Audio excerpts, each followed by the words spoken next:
नमस्कार बंधुओं, आज 1 जुलाई है। 1 जुलाई 2024। आज का दिन भारतवासियों के लिए ऐतिहासिक दिन बनने जा रहा है जब नई आपराधिक न्याय प्रणाली लागू हो जाएगी। अंग्रेज़ों द्वारा बनाए गए 164 वर्ष पुराने कानून इतिहास बनकर रह जाएंगे। अंग्रेज़ों ने हमें भारतीय दंड संहिता दी थी, अब भारत न्याय संहिता लागू होने जा रही है, आईपीसी की जगह बीएनएस। उत्तर प्रदेश के पूर्व पुलिस महानिदेशक तथा राज्यसभा सांसद श्री ब्रजलाल जी ने कल कहा कि न्याय फाइलों के नीचे अब नहीं दबेगा।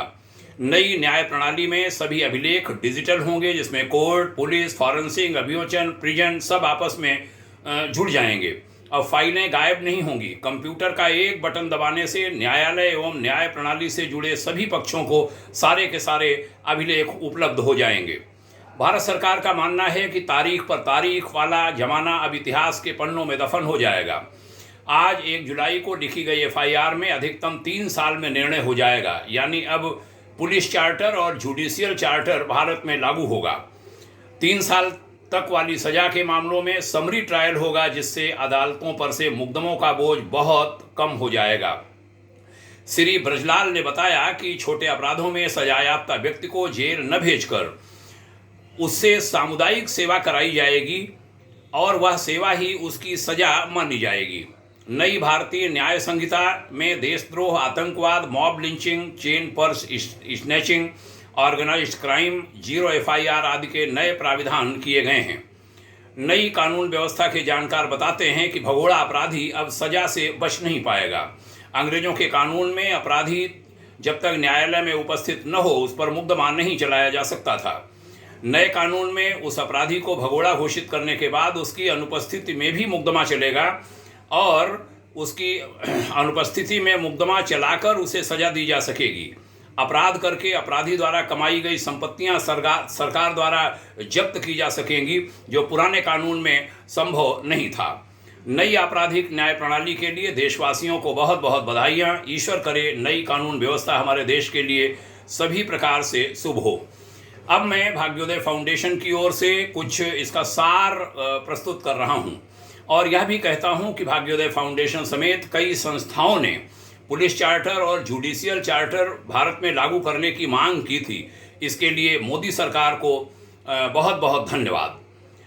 जो इसके सार संक्षेप हैं वह मैं अब आपके सामने रखता हूं कि 1 जुलाई 2024 के नए 3 कानून जो प्रभावी होंगे उनका सार संक्षेप क्या है। नए कानून को लेकर पुलिस हेडक्वार्टर में सेमिनार हुआ है। डीजीपी प्रशांत कुमार, एडीजी नवीन अरोड़ा आदि मौजूद रहे। देश में 25 दिसंबर 2023 को नए कानून बनाए गए। कोर्ट का निर्णय आने की प्रक्रिया होगी ऑनलाइन। आपराधिक न्याय प्रणाली में तकनीकी का इस्तेमाल होगा। नए आपराधिक कानून से 3 वर्ष में न्याय मिलेगा। 3 वर्ष के भीतर पीड़ित को मिल सकेगा न्याय। तारीख पर तारीख के चक्कर में से मिलेगी आज़ादी। शिकायत दायर करने के 3 दिनों में दर्ज करनी होगी एफआईआर। यौन उत्पीड़न के मामले में 7 दिनों में पूरी करनी होगी जांच। भगोड़े अपराधियों पर 90 दिनों के भीतर केस होगा दर्ज। 45 दिनों में पूरी होगी आपराधिक मामलों की सुनवाई। गैंग रेप में 20 साल का कारावास या आजीवन सजा होगी। नाबालिग से गैंग रेप में यौन संबंध के लिए जो गलत कार्य हो जाते हैं उसमें आजीवन सजा और मृत्युदंड की सजा होगी। यौन संबंध के लिए झूठ बोलना भी अब अपराध होगा, कोई गलत आरोप नहीं लगा सकेगा। पीड़िता का बयान महिला अधिकारी की उपस्थिति में होगा। भारत के साथ अन्य देशों में अपराधी की जहां भी संपत्ति होगी वह जब्त की जाएगी। अगले 50 सालों में हर संभव तकनीकी बदलाव होंगे। 7 साल या उससे अधिक सजा के मामलों में फॉरेंसिक जांच होगी। पुलिस कार्रवाई की पूरी प्रक्रिया की वीडियोग्राफी होगी। अदालत में ऑडियो वीडियो पेश करने का प्रावधान होगा। पूरे देश में एक समान न्याय प्रणाली की व्यवस्था। मॉब लिंचिंग के मामलों में होगी 7 वर्ष की सजा। ये सब इसका सार संक्षेप है नए 3 कानूनों का। ईश्वर करे ये तीनों कानून हमारे देश के लिए खूब शुभ हों। बस आवश्यकता होगी कि जो हमारी कार्यपालिका है वह सक्रिय रूप से काम करे और न्यायपालिका में भी जो कई बार शिकायतें आती हैं अब किसी अन्यथा पक्षपात की किसी भी कारण से, वह भी सब दूर हों।